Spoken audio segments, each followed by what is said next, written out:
తూర్పు ఫేసింగ్ ఫ్లాట్కి ఇప్పుడు ఎక్కడైనా 3 బెడ్రూమ్ ఫ్లాట్స్ అన్నీ కూడా తూర్పు ఫేసింగ్ వరకు ఆ కారిడార్ అక్కడి వరకు డోర్ వరకు వచ్చి ఆగిపోద్ది.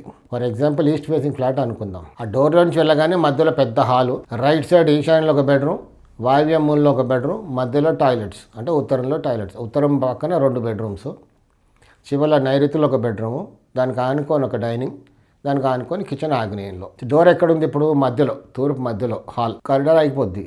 కానీ మనం ఈశాన్యం ఎక్కడుంది? ఇంకా ఈశాన్యం బెడ్రూమ్ వరకు అక్కడి వరకు మన ఈశాన్యం ఉంది, కానీ కారిడార్ మాత్రం ఇక్కడ అయిపోద్ది.